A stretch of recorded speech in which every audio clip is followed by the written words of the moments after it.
So hello everyone, আসসালামু আলাইকুম, welcome back to my channel Morris ব্লগে। সো আমি আজকে একটা নিয়ে আসছি রেসিপি টাইপের, না আমি একটু আজকে ব্লগ টাইপের রান্নাবান্না করব। আমি আজকে করব হলো টুনা কাবাব পোলাও। সো টুনা কাবাব পোলাওয়ের জন্য আমার লাগবে, ফার্স্টে আমি যেটা শুরু করব, এটা আমি মিক্স করে রাখছি টুনার সাথে আমি নিছি ক্যানের টুনার সাথে এখানে লবণ নিছি, কাঁচামরিচ, পেঁয়াজ কুচি, ধনেপাতা কুচি নিছি, অল্প আলু নিছি, আলুর সিদ্ধ করে মাখায় নিছি। আলুর পরিমাণ কম নিছি, টুনা একটু বেশি নিছি, মানে লাইক আপনার 2 ভাগ হলো টুনা আর 1 ভাগ হয়েছে আলু। তারপর একটা ডিম নিছি, এখানে গরম মশলা গুঁড়া, আদা রসুন আর লবণ, এই খুব কম ইনগ্রেডিয়েন্টস দিয়ে আর নিছি আমি জিরা। এই সব কিছু মিলায়ে আমি এখানে মিক্স করে রাখছি। সো আমি এটা এখন কাবাবের জন্য ছোট ছোট করে ওই মতির মতো করে বানাবো, লাইক হয়েছে বুন্দি বলে যেটাকে, গোল গোল করে ছোট ছোট। সো এটা আমি এখন করে আমি এটা এখন এখানে ভাজবো। সো এটা আমি প্যানটা বসাই দিছি, এটা আমি এখন অন করে দিচ্ছি গরম হওয়ার জন্য। তো এর মধ্যে আমি এগুলো বানাই ফেলবো। আজকে আমি খুব শর্টকাটে একটা দেখি যে একটা শর্টকাটে ভিডিও করতে পারি কিনা। সো আমি এগুলো বানাই ফেলছি, এগুলো আমি এখন তেলে দিব, একটু গরম করে আমি সবগুলো দিয়ে দিব।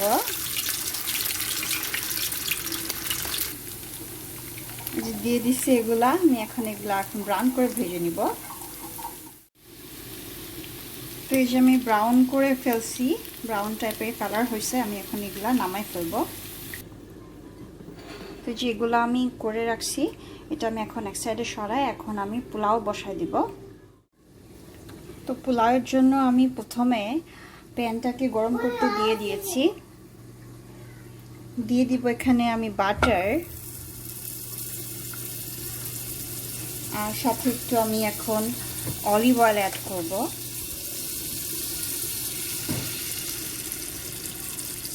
অলিভ অয়েলটা হেলথের জন্য ভালো, সো দ্যাট এই জন্য আমি এটা দুইটা মিক্স করে এটা এখন গলা পর্যন্ত ওয়েট করতেছি। গলে যাচ্ছে, দিয়ে দিলাম 3টা তেজপাতা, 3টা লবঙ্গ, 7-8টা গোলমরিচ, 2টা তেজপাতার সাথে তেজপাতা দিচ্ছি, 2টা এলাচ আর ছোট্ট একটা দারচিনি, বাস। সেটা এখন ভালো করে নাড়াচাড়া করবো। গলে গেছে, আমি এখন দিয়ে দিব পেঁয়াজ, কাটা পেঁয়াজগুলো আমি এখন ব্রাউন করে ভাজবো। যে একটু রেড হয়ে গেছে, আমি এখন টমেটো দিয়ে দিব।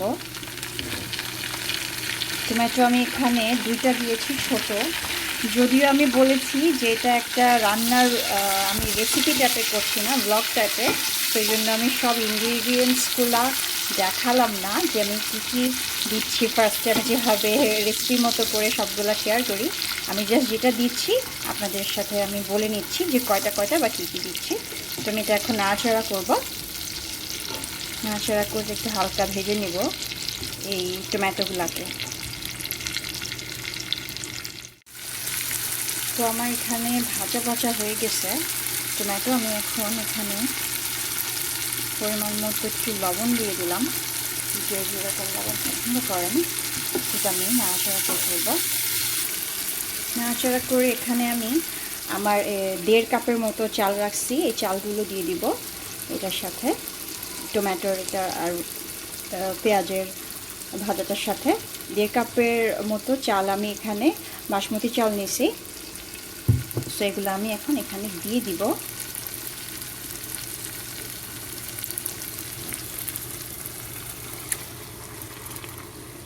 চালটা আমি 15 মিনিটের মতো আমি ধুয়ে রেখে দিছিলাম, সেগুলো আমি এখন ভেজে ফেলবো। চালটা যদিও আমি পোলাও করতে অনেক পাকা না, খুব একদম কাঁচা, বেশি আমি পাকা না, সো পানির আন্দাজটাও আমি এখানে 1.5 কাপ যেহেতু, সো 3 কাপ দিব পানি এখানে। কিছুক্ষণ আমি এটা এখন কষায় নেব, কষিয়ে তারপরে আমি পানি দিয়ে দিব। সো আমি এখন এখানে পানি দিয়ে দিব, 3 কাপের মতো পানি এখানে আমি দিব। 2 কাপ দিয়েছি, আর 1 কাপ দিয়ে দিলাম। সো এটা আমি এখন ঢাকনা দিয়ে ঢেকে দিব। ঢাকনা দিয়ে ঢেকে দিচ্ছি আমি। সো এখানে আমি একটা লবঙ্গ দিয়ে দিচ্ছি যেন বাতাসটা বের না হয়ে যায়। সো সিদ্ধ হওয়া পর্যন্ত ওয়েট করছি, দেন ফিরে আসছি।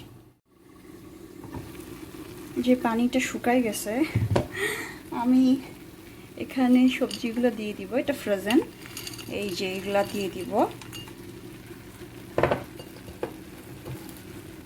আমি এটা একদম ভাতটা অর্ধেকের বেশি হয়ে গেছে এই মুহূর্তে দিছি। আর আমি এটার সাথে কোনো আদা রসুন অ্যাড করিনি, কারণ এটার সাথে আদা রসুন অ্যাড করলে আমার কাছে ভালো লাগে না, কিন্তু অনেকে করে। আমি এটাকে নাড়াচাড়া করব না। সো এটাকে আমি আর একটু রেখে দিব। আর এখন দিয়ে দিব আমি একটু করে কেওড়ার জল দিয়ে দিছি। সো আমি এখন নাড়াচাড়া করবো, আর একটু হালকা করে নাড়তে হবে, নাহলে এগুলো ভেঙে যাবে। সো এটা আমি ঢাকনা দিয়ে ঢেকে দিব।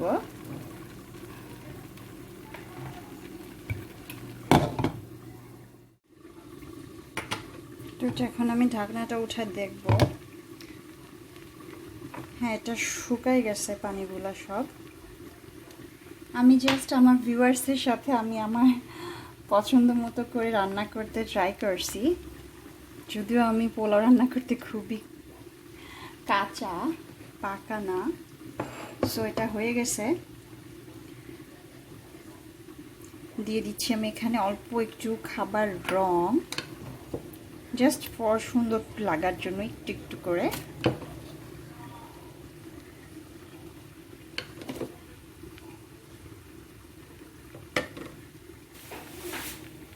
তো রংটা আমি দিয়ে দিছি। এখন আমি দিয়ে দিব টুনার কোপ্তাগুলা দিয়ে দিছি। আর এখানে আমি আমাদের এখানে কিনতে পাওয়া যায় অনিয়ন ফ্রাইড অনিয়নগুলা দিয়ে দিচ্ছি। আমি জাস্ট ট্রাই করলাম সবার সাথে আমার এরকম একটা শর্টকাট রান্নার ব্লগ টাইপে শেয়ার করতে। আশা করি সবার ভালো লাগছে। এটা আমি এখন ঢাকনা দিয়ে ঢেকে দিলেই এটা হয়ে যাবে। 5 মিনিটের মতো, 5 মিনিট না, 2-3 মিনিটের মতো রেখে দিলে হয়ে যাবে। এই যে তো হয়ে গেছে আমার টুনা কাবাব পোলাও। সো আশা করি সবার অনেক ভালো লাগছে। যদি ভালো লেগে থাকে আমাদের কমেন্টস করে জানাবেন। সবাই বাসায় ট্রাই করবেন। আর আমার চ্যানেল সাবস্ক্রাইব করবেন যারা এখনও সাবস্ক্রাইব করেননি। আমার পিচ্চিটা আজকে কান্না করতেছে বেশি। সো সবাই ভালো থাকবেন। আজকে এই পর্যন্ত। নতুন অন্য কোনো ভিডিও নিয়ে, নতুন ভিডিও নিয়ে আবার হাজির হব। সবাই ভালো থাকেন। আল্লাহ হাফেজ।